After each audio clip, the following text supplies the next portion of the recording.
Oke, kali ini aku mau nerusin alur cerita dari manhwa Apocalypse Food Stall atau Buka Warung di Dunia yang Kiamat part kedua. Oke, nggak usah lama-lama, kita langsung saja masuk ke ceritanya.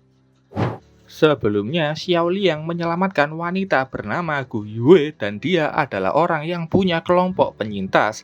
Xiao Liang ingin membuat Gu Yue percaya kalau dia adalah koki. Sekarang dia sedang berpikir karena misinya perlu membuat hidangan baru. Itu berarti tidak ada sesuatu di menu sekarang yang bisa digunakan sama Xiao Liang. Dia sudah pernah membuat waffle telur dan juga takoyaki. Aku cuma seorang mahasiswa biasa. Aku cuma tahu cara membuat beberapa masakan saja. Ini nggak kayak aku itu ahli masak. Saat itu ada sesuatu yang menggeliat cepat di belakang Xiao Liang. Dia menyadari itu dan mengambil pisau. Apaan itu? Ular mutan. Gimana caranya itu bisa masuk ke sini?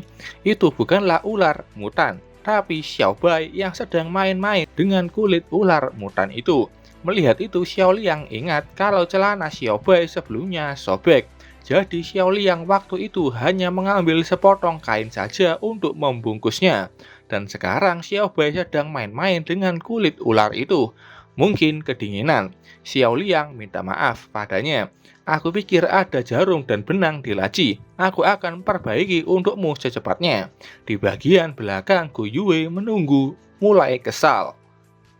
Chef macam apa yang lama banget membuat makanan dan menyangka kalau Xiao Liang itu hanyalah penipu saja. Dia berdiri dan berjalan ke dapur.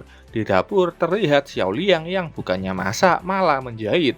Dia sedang membetulkan celana atau sepatu milik Xiao Bai yang sebelumnya sobek. Dan Xiao Bai sudah memakainya lagi dan terlihat menguji ketahanan jahitan majikannya itu. Tak kusangka kau juga jago menjahit. Xiao Liang tersenyum, itu mah gampang. Orang tuaku selalu sibuk bekerja saat aku masih kecil. Jadi aku dibesarkan oleh nenek buyutku di pinggiran kota. Aku biasa melihat dari nenekku. Xiao Liang mengingat masa kecilnya. Kalau dia masih hidup sekarang, pasti sudah 100 tahun. Dengan kekuatannya itu, zombie apapun yang lari padanya akan terkena masalah besar. Gu Yue setuju, orang bilang, anak yang dibesarkan oleh tetua itu diberkati. Kalau kau punya banyak orang yang peduli padamu, aku agak cemburu. Xiao Liang bilang setiap kena masalah yang dia dapat cuma daging babi goreng double dengan tunas bambu sebagai hukuman. Mau tukar berkat denganku? Adikku dan aku adalah anak yatim piatu. Kami tumbuh di usia yang muda, tidak pernah melihat wajah orang tua kami. Kalau aku bisa punya itu, kasih sayang macam itu, aku menginginkannya. Xiao Liang tidak membalasnya dan merasakan perasaan sedih itu. Tapi saat itu Gu Yue mendobrak meja, cukup dengan cerita sedihnya. Kapan makanannya siap? Gu Yue tiba-tiba batuk karena kedinginan. Xiao Liang memberikannya kulit ular agar dia tidak kedinginan. Kau sama saja tidak pakai baju dan baru saja keluar dari sungai. Jelas saja kau akan terkena flu. Saat itu Xiao Liang punya ide. Itu dia, aku tahu harus buat apa sekarang. Beberapa saat setelahnya tampak Xiao Liang ternyata membuat sebuah bubur. Gu Yue yang melihat itu bilang kalau ini tidak kelihatan seperti bubur. Itu memang bukan bubur, tapi rebusan ular. Gu Yue kaget, ular. Tunggu, jangan-jangan ini daging ular mutan. Bukankah itu terinfeksi? Emangnya kita bisa memakannya? Jangan khawatir, selama bagian yang terinfeksi itu dibuang, daging ular mutan bisa dimakan. Gu Yue masih ragu-ragu apakah ini benar-benar bisa dimakan. Xiao Liang bertanya, kenapa? Apa kau takut? Jangan salahkan aku ini sudah membuktikan kemampuan memasakku. Kau itu cuma terlalu pengecut untuk memakannya. Katanya sambil mengambil mangkok rebusan ular itu dan memanggil Xiao Bai. Sini, waktunya makan. Xiao Bai ke sana dengan ngiler hingga tidak sabar. Gu Yue merebut lagi mangkoknya. Siapa bilang aku takut? Bukannya ini cuma ular yang bermutasi. Aku tidak takut jika ular itu masih hidup. Jadi apa yang perlu ditakutkan karena sekarang ular itu sudah mati. Setelah itu dia sudah mengambil satu suapan dan langsung terkejut. Teksturnya mulus seperti jeli, lembut, licin, gurih, dan manis. Gu Yue merasakan enak itu seperti sedang mandi di dalam susu, dan ada sesuatu dialiri energi hidup yang menggairahkan hidupnya. Ya, pokoknya kayak gitulah. Fan service penjelasan rasa makanan di komik selalu gini. Intinya enak. Gu Yue sampai terhenti makan untuk menjernihkan pikirannya. Jadi merasa lebih hangat sekarang. Tanya Xiao Liang. Dingin barusan itu sudah hilang. Dan meskipun aku berkeringat, aku tidak merasa lelah. Malah aku merasa penuh energi. Dia bertanya, ini sungguh daging ular. Ini sulit dipercaya. Xiao Liang menjelaskan daging ular itu bernutrisi. Dagingnya meningkatkan darah dan energi, kekuatan otot dan tulang, dan itu juga menangkal angin dan udara dingin, mengembalikan stamina. Tapi rebusan daging ular ini hanya bahan pelengkap saja. Sihir asli dari masakan ini ada di dalam sini. Katanya mengeluarkan botol bumbu. Xiao Bai mencium baunya dan langsung tidak suka dengan bau bumbu tersebut. Ini adalah jahe dan merica bubuk. Ketika aku terkena flu saat kecil, nenek buyutku akan memaksaku meminum semangkok sup yang dibuat dari merica. Itu selalu bekerja lebih baik daripada obat. Merica adalah kuncinya. Gu Yue tidak mengira akan seperti ini. Anak ini tampak sederhana saja dan tidak tahu apa-apa. Tapi sebenarnya dia tahu banyak. Xiao Liang bertanya, jadi apa kau percaya sekarang? Kalau aku adalah koki, jika kau bisa beri aku review yang bagus, itu mulai dari bintang 1 sampai 5. Gu Yue memberinya bintang 5. Aku mengakui kemampuanmu, tapi menjadi koki di markas tidak semudah itu. Kau harus memasak untuk ratusan orang. Bukan hanya tahu cara membuat makanan. Jadi anggap saja ini hanya lulus ujian pertama. Entah kami memperkerjakanmu atau tidak itu tergantung dari evaluasi lebih jauh di markas. Xiao Liang kesal, dapat kerja chef seperti mendapatkan tawaran dari perusahaan teknologi besar. Makan gratis dan masih dapat percobaan. Ini lebih buruk dari kapitalisme. Tapi untuk misinya aku akan bertahan. Setelah itu mereka melanjutkan perjalanan dan sampai ke sebuah pabrik besar. Di depan sana adalah markas kami. Xiao Liang kagum, itu adalah dinding yang sangat tinggi. Dulu ini adalah pabrik besi terbesar di kota. Dindingnya terbuat dari semen dan baja yang sudah diperkuat. Medan yang bagus, mudah untuk bertahan dan sulit untuk diserang. Kami yang selamat telah lama berkelana sebelum akhirnya menemukan tempat ini untuk menetap. Xiao Liang dengan polos bilang, tidak heran jika ada orang lain yang mengambil ini darimu. Ini benar-benar tempat berlindung yang ideal. Gu Yue mengingat Hao Jian, dia hanya dibiarkan tinggal karena kasihan saja. Saat dia terpojok oleh zombie dan tidak tahu harus kemana. Siapa yang tahu dia akan berubah menjadi sampah sialan. Dia tidak hanya terus-menerus menggangguku dan menyebarkan gosip bahwa Gu Yue menyukainya. Dia bahkan membiarkan temannya masuk dari luar, mencoba mengambil alih markas. Untungnya patroli menangkapnya tepat waktu. Gu Yue kesal dan menyesal hanya mengusir Hao Jian saat itu. Harusnya aku saja. Tapi pelajaran yang bisa didapat jika kau berani bertindak sepertinya. Xiao Liang panik. Jangan khawatir, aku bersumpah, meski jika aku menyukai zombie, aku masih tidak akan menyukaimu. Van camping Xiao Liang sudah ada di depan gerbang. Ada dua penjaga wanita yang menyuruh menghentikan mobil itu dan menodongkan senjatanya. Saat itu Gu Yue keluar dari jendela dan menyapa kedua wanita itu. Mereka yang mengenali Gu Yue segera menyuruh penjaga lainnya untuk membuka pintunya karena Gu Yue sudah kembali. Setelahnya van camping Xiao Liang sudah masuk. Dua wanita ini berjalan menyambut Gu Yue dan bertanya mengapa dia mengganti mobilnya. Kami bahkan tidak menyadari tadi. Si ungu ini bertanya apa yang terjadi dengan bajunya. Apa kau yang melakukan ini pada kakak Yue? Xiao Liang yang dituduh bilang kalau itu bukan ulahnya. Dan kalau bukan karena dirinya, Gu Yue pasti nggak akan pakai baju. Gu Yue kesal dan menutupi mulut Xiao Liang. Ini bukan karena dia. Aku disergap kelompok Hao Jian waktu kembali. Meski berhasil menyingkirkan mereka, aku tidak bisa membawa kembali mobil atau suplainya.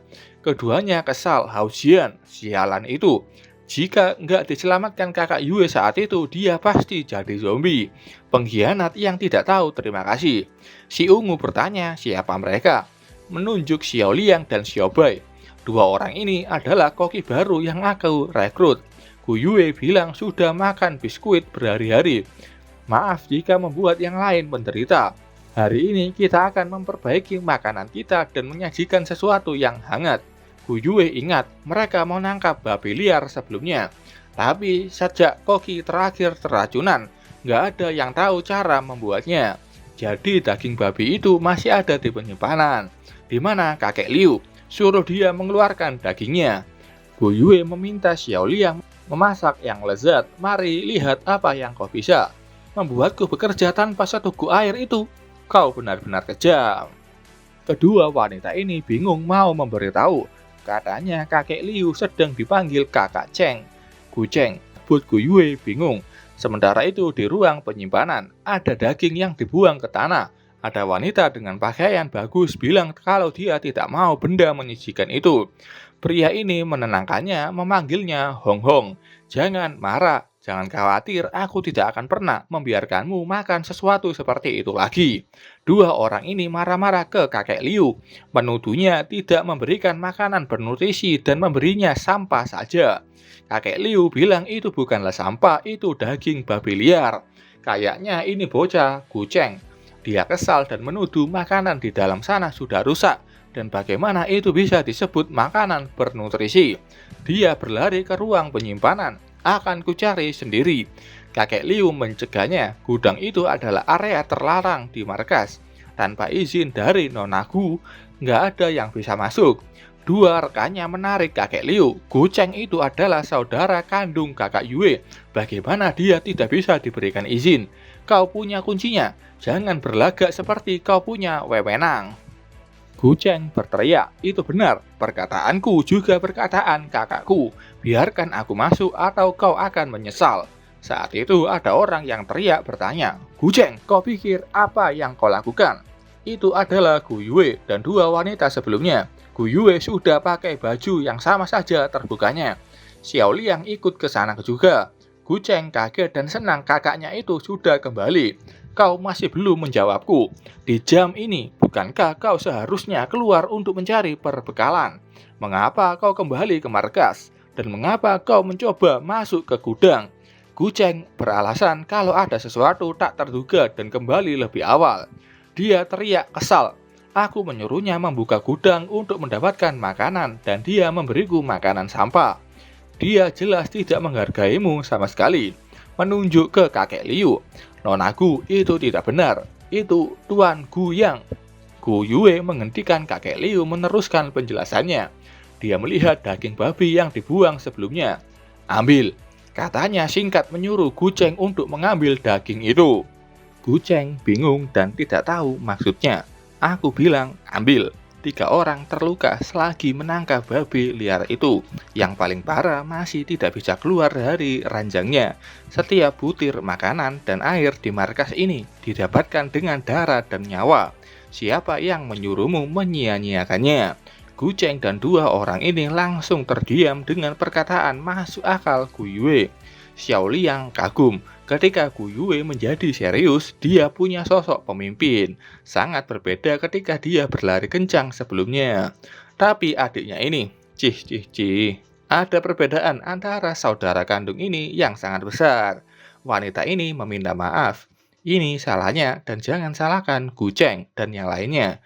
Gu Yue menatapnya dengan tajam. Gu Cheng membela wanita ini. Siapa kau? Tanya Gu Yue. Gu Cheng menjelaskannya. Hong Hong itu penakut, jadi jangan nakut-nakutin dia. Gu Yue bingung apa yang aku lakukan. Gimana aku bisa membuatnya takut? Jadi dia adalah darurat yang bikin kalian pulang lebih awal. Gu Cheng bilang dia adalah Yin Hong. Mereka menemukannya waktu mencari persediaan. Dia bersembunyi di supermarket kosong dan dikelilingi oleh zombie. Waktu diselamatkan, dia sudah tidak makan berhari-hari. Karena menyedihkan, Gu Cheng tidak tega dan membawanya ke sini. Xiao Liang kaget, nggak makan berhari-hari. Seperti pepatah, saat lapar gila, itu akan terasa seperti madu. Saat kenyang, madu pun terasa hambar. Ulasan bintang 5 tanpa kesulitan. Ini jenis pelanggan favoritku. Dia benar-benar tidak peduli apapun selain misi dan Xiaobai. Gu Yue bertanya, kamu tahu aturan markas kan? Gimana bisa kamu membawa orang asing sembarangan? Gu Cheng bilang dia ini bukan orang asing. Ayahnya adalah orang terkaya di kota ini dan ibunya adalah pianis terkenal. Dia gadis yang beneran kaya raya. Gu Cheng bilang tahu kalau kakaknya itu masih trauma dengan kejadian Hao Jian. Tapi Yin Hong ini berbeda. Dia adalah gadis baik dan polos. Gu Yue hanya bisa diam dan mendeci. Dua wanita ini bilang kalau masalah Hao Jian itu bukanlah salah Gu Yue. Semua orang bahkan tertipu oleh akting Hao Jian.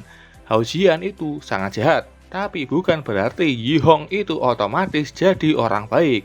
Baik dan polos itu bukanlah sesuatu yang kelihatan dari mukanya. Dua rekan Gu Cheng ini kayaknya sudah kemakan rasa suka sama Yin Hong dan jadi buta sama yang lainnya.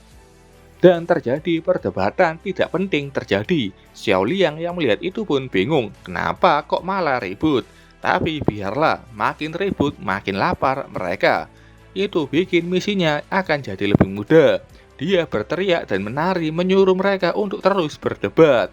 Gu Cheng marah dan bertanya, kau itu sebenarnya siapa? Gu Cheng tidak mengenalinya. Gu Yue bilang kalau dia adalah koki baru yang aku rekrut. Gu Cheng semakin marah. Kakak tidak memperbolehkan aku membawa orang, tapi bisa-bisanya membawa orang asing itu. Kau munafik banget. Lihat mereka, emangnya mereka itu kelihatan kayak koki. Mereka jelas penipu seperti Hao Jian. Gu Cheng menyuruh rekannya untuk mengusir Xiao Liang.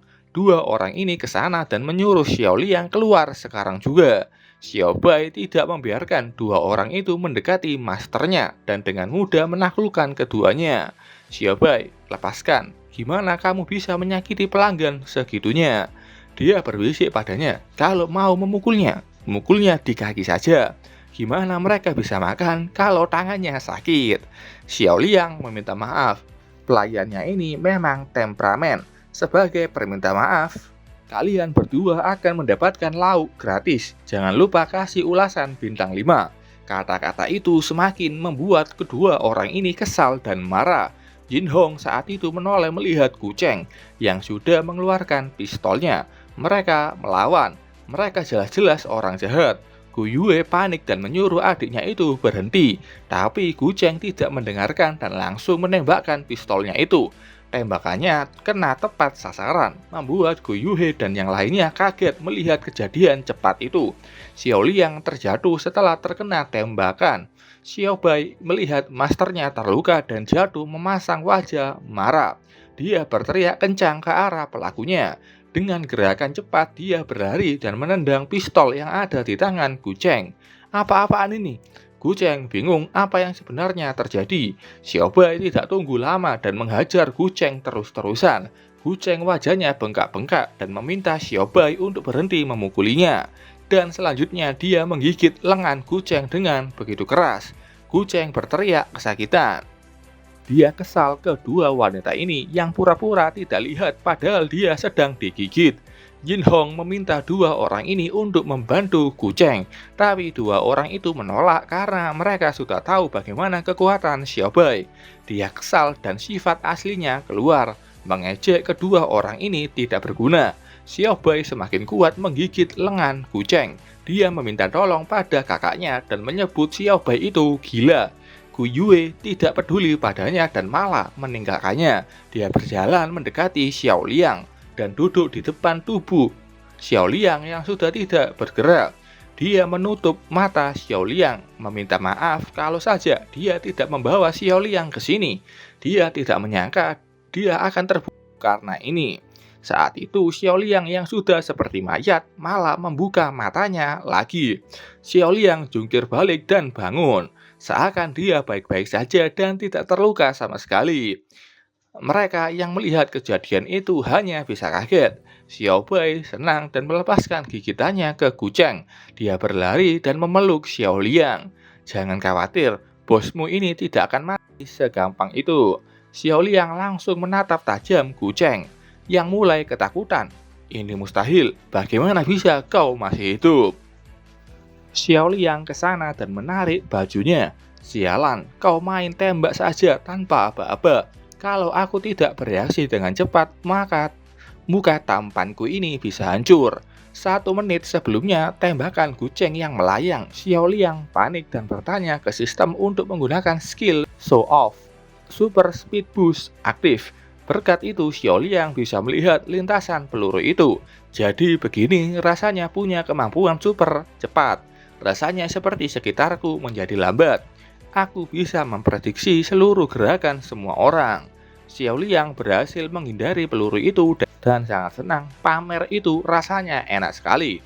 Sistem bilang kalau skill Show Off digunakan selama 3,28 detik. Sisa waktu penggunaannya adalah 2 menit 56,62 detik. Xiao Liang kesal sampai dihitung ke desimalnya. Gu Yue kaget dan bertanya, apakah kamu baik-baik saja? Tubuhku baik-baik saja, tapi jiwaku kena serangan fatal. Aku bahkan belum dibayar di sini dan sudah terkena serangan. Mungkin aku harus pikir-pikir untuk menetap di sini. Guceng teriak ke kakaknya, kita tidak bisa membiarkan mereka tinggal. Dia menuduh mereka, Xiao Bai dan Xiao Liang itu mencurigakan. Aku yakin tembakanku terkena, tapi sekarang dia malah baik-baik saja. Dan wanita itu, dia sudah pasti aneh juga. Mukanya pucat seperti mayat, dia tidak bicara dan menggigit. Tidak mungkin mereka berdua itu manusia normal. Gu Yue melihat Xiao Liang dan bertanya, jangan-jangan. Xiao Liang mulai panik. Oh tidak, dua wanita ini juga mulai yakin. Xiao Liang mengira mereka ini sudah tahu kalau Xiao Bai itu adalah Gu Yue dan dua wanita ini menebak kalau Xiao Liang itu adalah seorang fisik. Padahal Xiao Liang sudah takut Xiao Bai ketahuan kalau dia adalah zombie. Tapi perkiraannya keliru. Cewek ini bertanya, kau pasti pengguna ability bukan? Kalau tidak, bagaimana bisa kau menahan serangan neutron tanpa tergores? Gu Yue mendapatkan pujian dari cewek ini yang akhirnya mereka punya pengguna ability di markas. Gu Yue menepuk lengan Xiao Liang. Kau menyembunyikan dengan baik. Xiao Liang lega, untung tidak ketahuan. Dua cewek ini bertanya jenis kemampuan seperti apa yang dipunya oleh Xiao Liang. Apa itu jenis api, air, atau logam? Xiao Liang kesulitan untuk menjawab pertanyaan itu. Gu Yue bilang kalau tidak mau bilang juga tidak apa-apa. Kita punya banyak waktu. Kita akan tahu cepat atau lambat nanti. Yin Hong berpikir dengan melihat Xiao Liang. Gu Cheng kesal, dia pengguna ability. Itu tidak mungkin. Bukannya kau itu ahli masak. Tidak pernah aku melihat pengguna ability sebagai koki.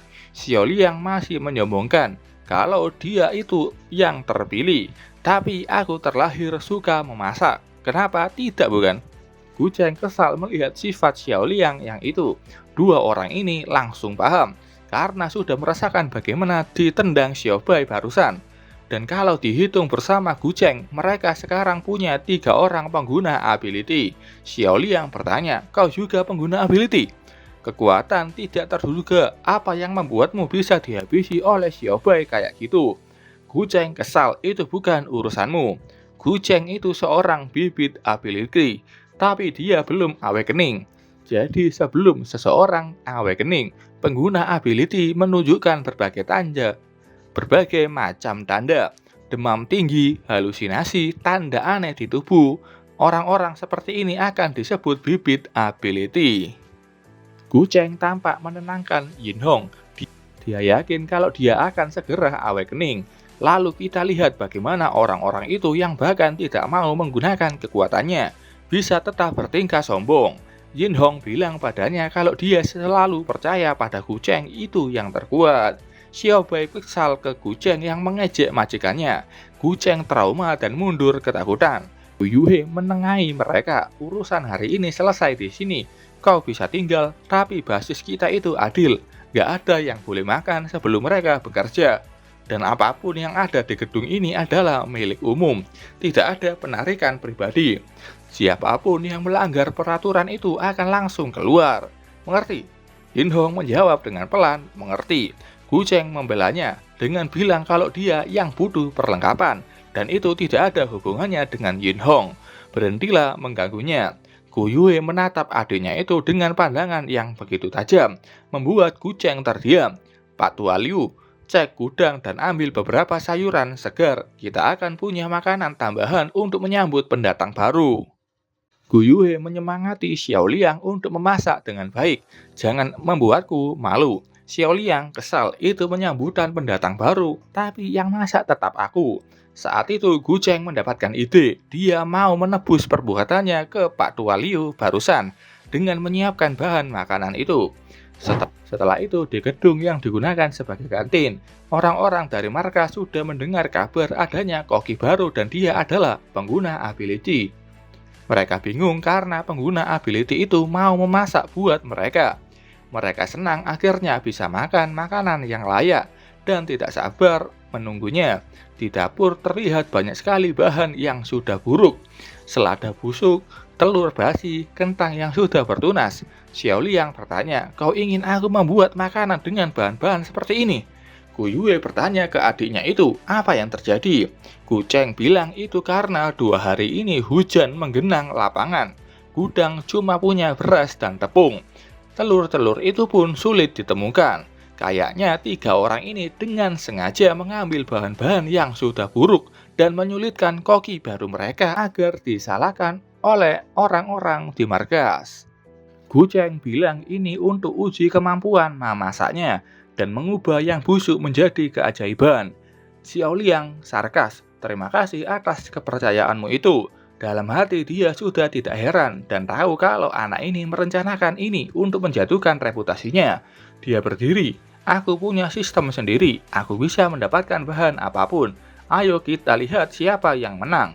Sistem keluar dan mengingatkan kalau barang-barang sistem hanya bisa digunakan di dalam keranjang atau di dapur fan warung. Dan tidak ada yang boleh dikeluarkan.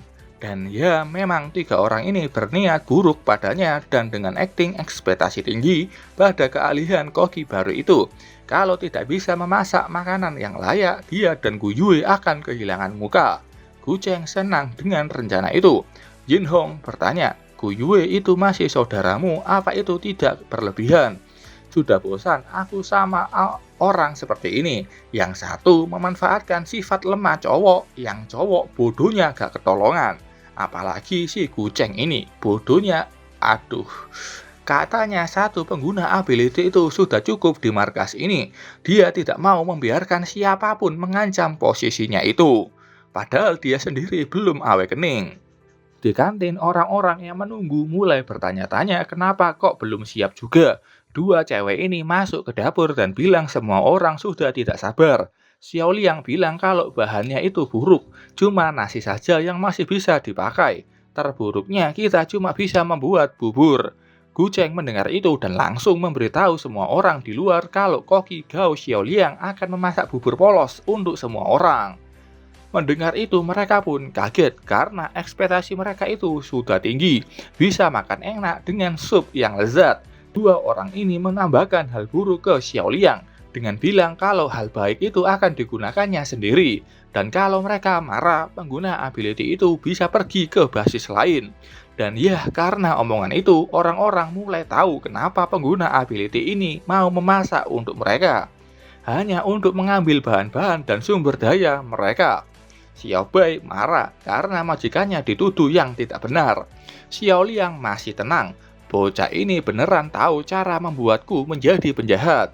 Gu Cheng di dalam hati penasaran. Ayo kita lihat bagaimana kau bisa tinggal sekarang. Gu Yue bicara. Dengarkan, kesalahan hari ini itu kesalahanku.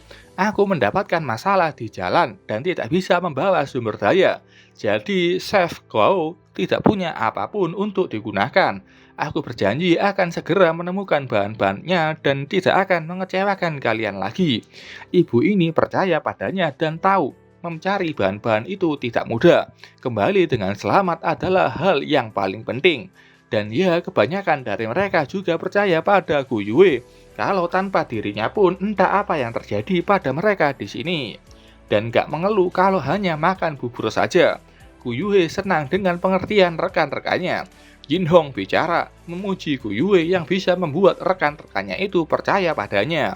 Omongan itu sebagai pemicu bagi Gu Cheng Buduk semakin marah pada kakaknya itu.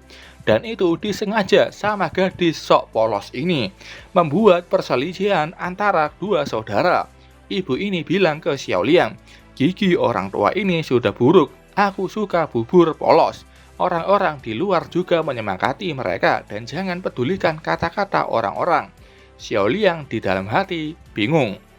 Gu Yue ini masih sangat muda tapi sangat dihormati semua orang di sini.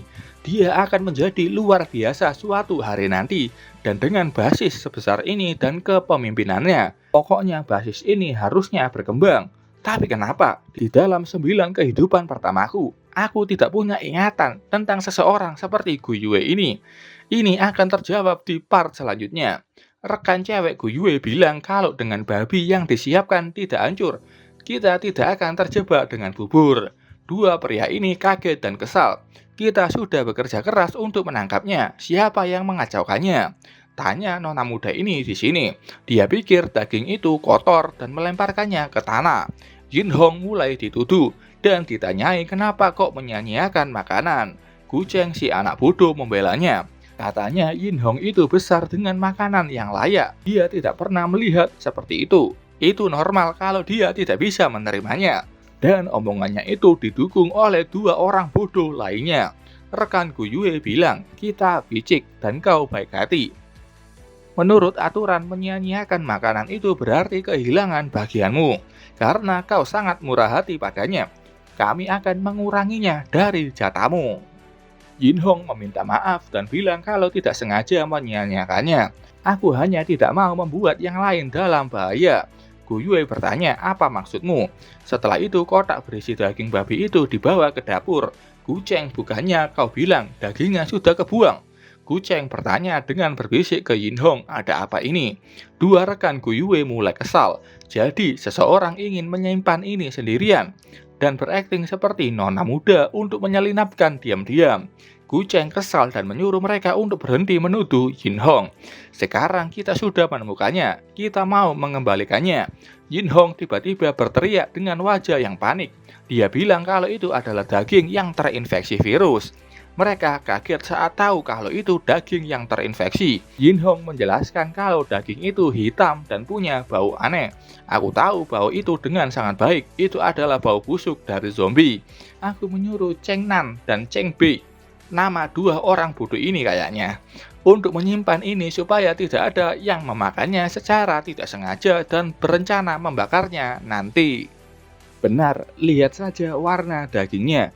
Dua pemburu ini bilang belum tentu itu virus zombie, mungkin hanya rusak karena penyimpanan yang buruk. Pak Tua Liu bilang itu bukan salahku, daging itu sudah begini saat diberikan koki sebelumnya padaku. Yin Hong lanjut menjelaskan, jika ini pembusukan karena penyimpanan, kami akan melihat jamur. Tapi permukaannya kering dan halus, tidak ada pembusukan. Dua orang ini tampak mulai percaya pada omongan Yin Hong. Sheng Nan dan Shen Bei mendukungnya. Jika kita membaginya hari ini, semua orang akan terinfeksi. Dia adalah penyelamat kita. Dan ya, hanya dengan beberapa kalimat dari Yin Hong membuat semua orang di sana percaya padanya dan berterima kasih padanya. Gu Cheng mulai bicara. Baiklah, kebenarannya sudah jelas. Kak, aku rasa kau berhutang ke Yin Hong dan semuanya. Permintaan maaf. Gu Yue bingung, permintaan maaf. Maksudmu, aku tidak mengecek dagingnya dan membawa virusnya ke sini? Gu Cheng bertanya balik, bukannya itu yang terjadi sekarang? Aku mengerti, kau itu suka pujian dan kekaguman, tapi malah membahayakan nyawa kita. Hanya untuk kelihatan hebat saja, itu berlebihan. Dua rekan Gu Yue tidak setuju dan tahu kalau Gu Yue bukanlah orang seperti itu. Gu Cheng, kau itu adikku, kau tahu aku seperti apa? Apa kau sungguh berpikir aku akan melakukan itu? Gu Cheng terdiam. Yin Hong bilang ke Gu Cheng kalau lupakan saja. Aku yakin Gu Yue tidak bermaksud jahat. Mencari barang sisa itu sulit dan kesalahan bisa terjadi. Gu Cheng termakan lagi sifat baik oleh Yin Hong yang dibuat-buat. Dua rekan Gu Yue tahu benar sifat seorang wanita yang berpura-pura baik. Gu Yue sekarang menjadi bahan perbincangan dan mulai tidak percaya kepadanya. ibu yang baik ini positive thinking. Setidaknya tidak ada yang makan daging itu. Si bapak ini ingin segera membuang daging itu. Tapi saat itu mereka melihat koki baru, Xiao Liang, mencium bau daging tersebut dan mengangkat daging dengan rasa senang. Mereka kaget dan menyuruhnya menaruh daging virus itu. Bahkan Xiao Liang mengambil secuil dagingnya dan memakan itu. Mereka dibuat kaget dengan kelakuannya. Xiao Liang meminta mereka untuk melihat bahan-bahan ini dulu. Xiao Bai angkat dagingnya. Xiao Bai menurut dan mengangkatnya ke dapur.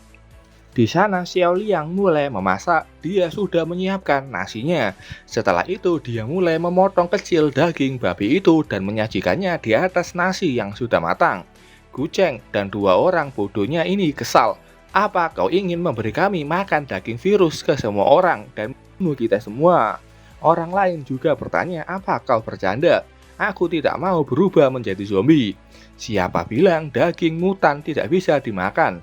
Tangani dengan benar, potong bagian yang terinfeksi ini bukan saja bisa dimakan, itu juga rasanya enak. Sebaliknya, daging ini sama sekali bukan dari babi mutan. Itu bukan. Apa kau yakin? Ya, aku yakin. Yin Hong bilang padanya, kalau kau ingin melindungi Gu Yue, kamu tidak bisa mempertaruhkan nyawa kami juga.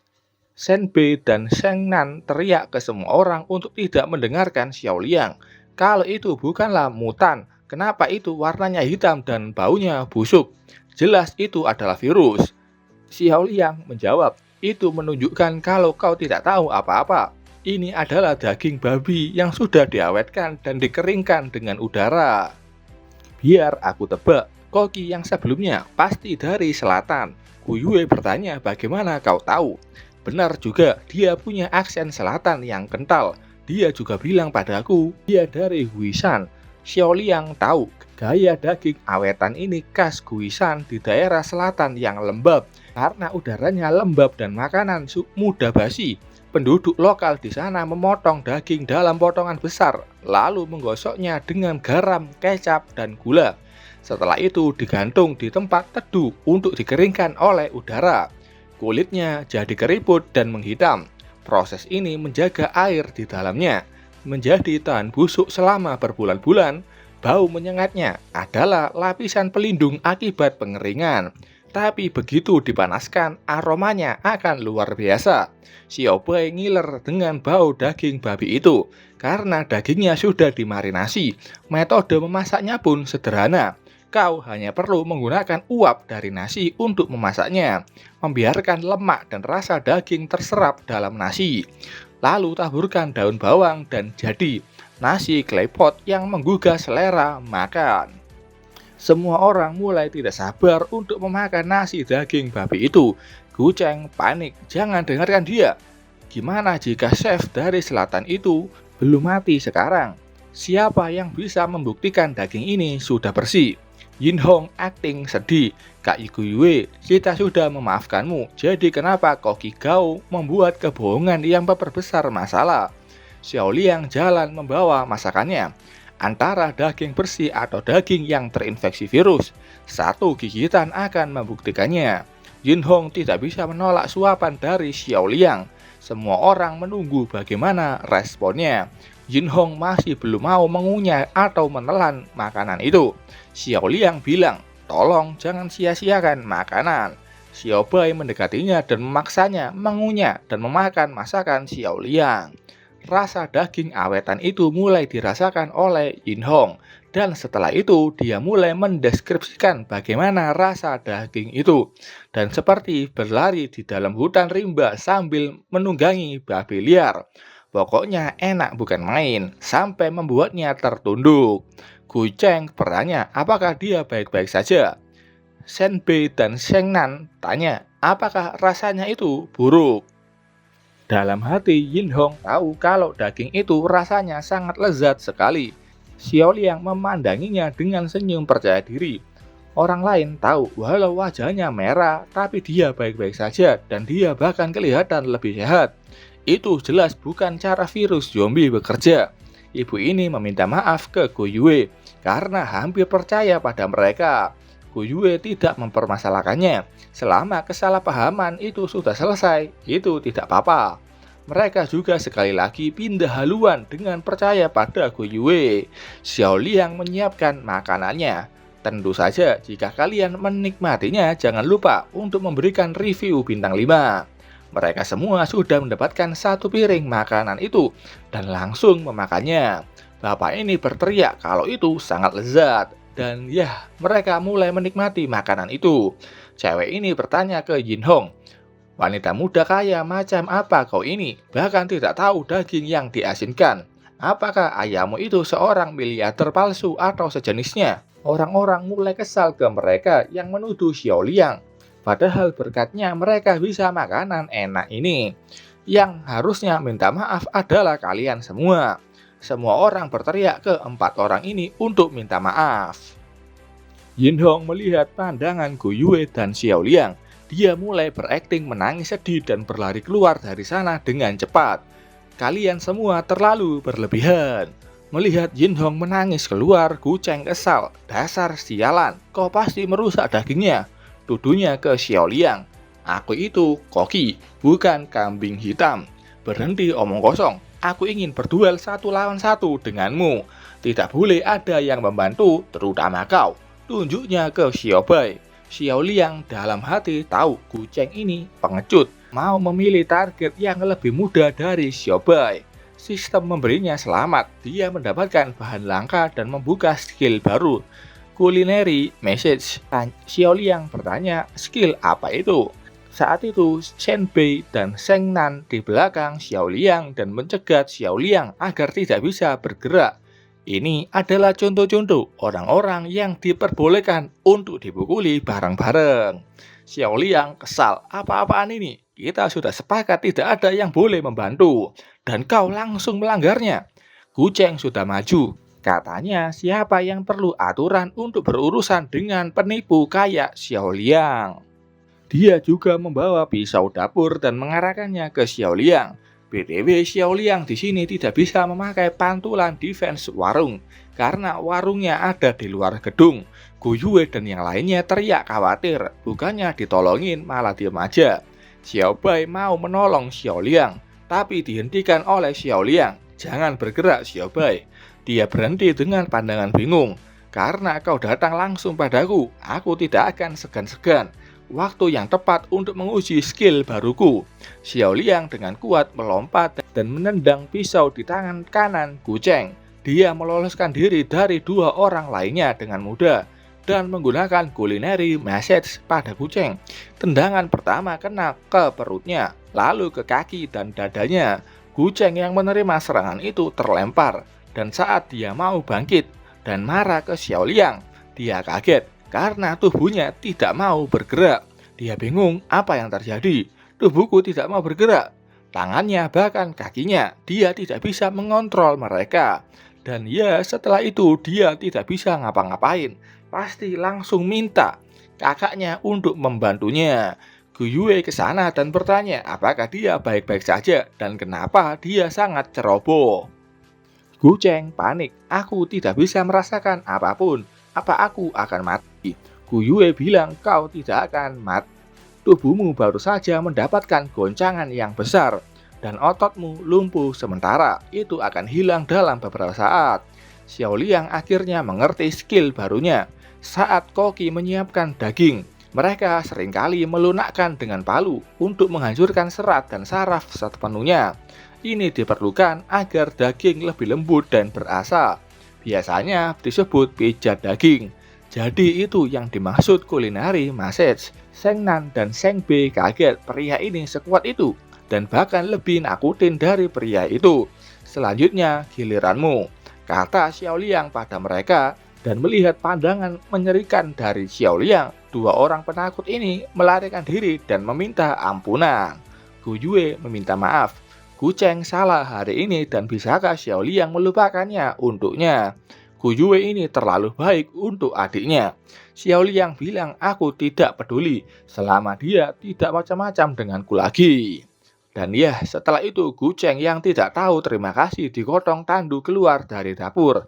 Tapi di dalam hati dia bersumpah, Gao Xiaoliang, tunggu saja kau, aku tidak akan pernah melepaskanmu. Oke, sampai sini dulu ceritanya. Terima kasih buat kalian yang sudah nonton video ini sampai selesai. Tunggu kelanjutannya dariku dan sampai ketemu di video selanjutnya. Bye-bye.